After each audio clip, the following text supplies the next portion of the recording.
אשרי כל משפחת ביתו, כל אחד הוא יבכו, מקובל את תפילתו לפני אלוקים. אשרי משפחת. Lorsque, avec la permission d'Hachem, que le bon Dieu vous protège, vous donne une bonne semaine, vous savez, personne ne sait où il est son mazal. En France, au Maroc, en Israël, en Tunisie, en Amérique, en Australie. Personne ne sait. Je vous raconte une belle histoire. Il y a une femme que tout le temps il vient me voir. Et bon, Hachem, cette femme-là, c'est une femme très pieuse, religieuse. Mais chaque jour, elle vient pour des brachot. Et j'ai eu d'appel pour elle. J'ai vu que j'ai pas réussi à bémettre à ce que ma prière, elle monte chez Hachem pour qu'elle rencontre son mazal. Et à un moment donné,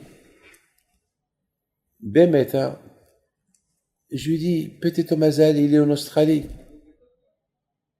Elle me voit, elle réfléchit. L'Australie, elle était en France. Comment l'Australie? Je l'ai plus revue. Quelques temps plus tard, je la vois avec son mari et un bébé ou 2 bébés à Marseille. Et je lui dis, madame, c'est qui ces enfants? Elle me dit, c'est mes enfants pour Hachem. J'ai fait ce que vous avez dit.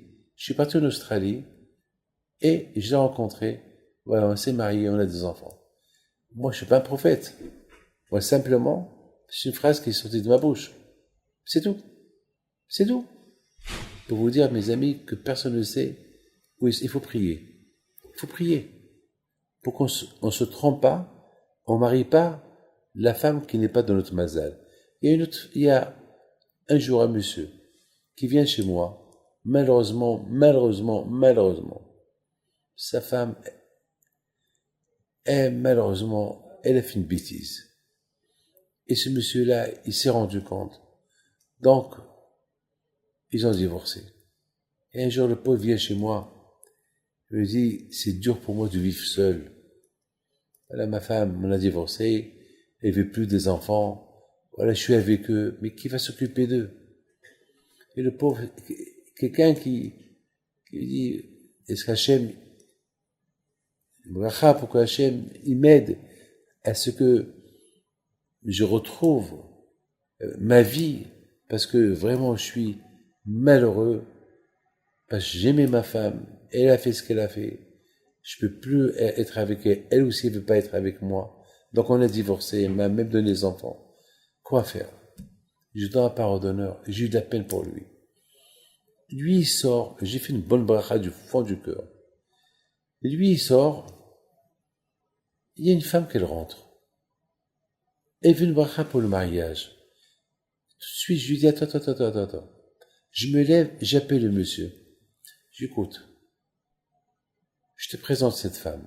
Je ne la connais pas. Tout ce que je peux vous dire, c'est que, allez-y. Il y a un restaurant à côté. Discutez.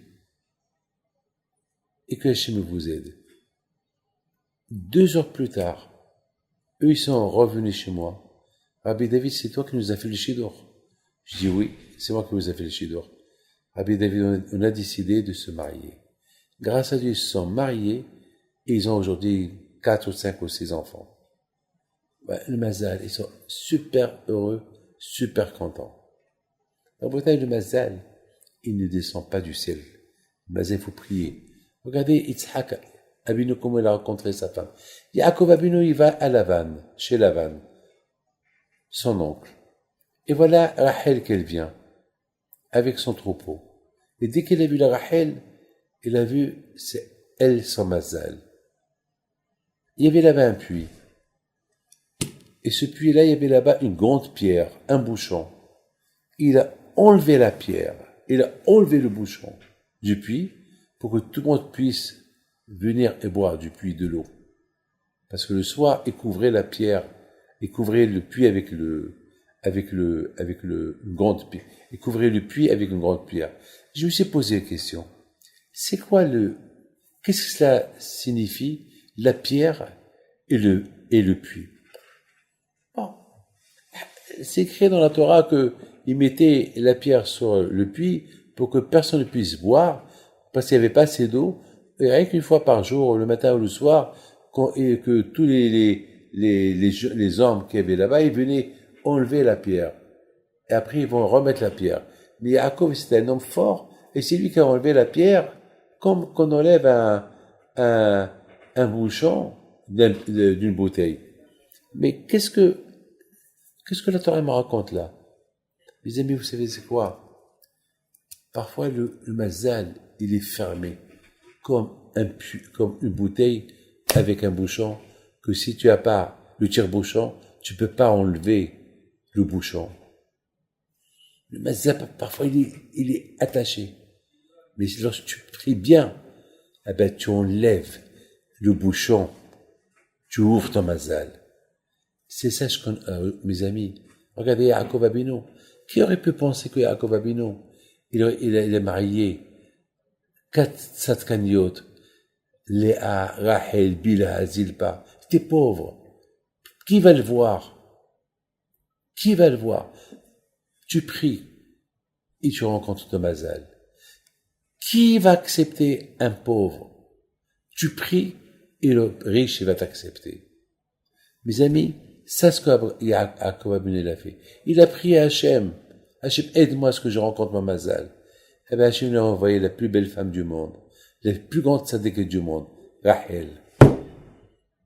Et, tout de suite, on a vu, il y avait une pierre, et il a enlevé la pierre tout seul du puits, comme un homme qui enlève un bouchon de la bouteille, sans difficulté.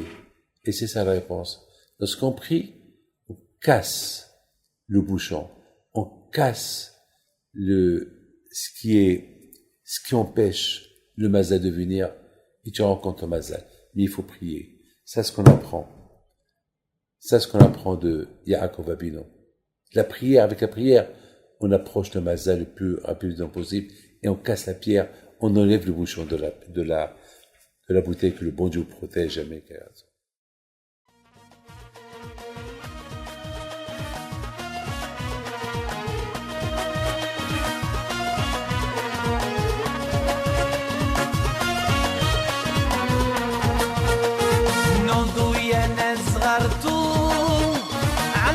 حيم بنتو وقف لنا زي خوتو يا وز خوتو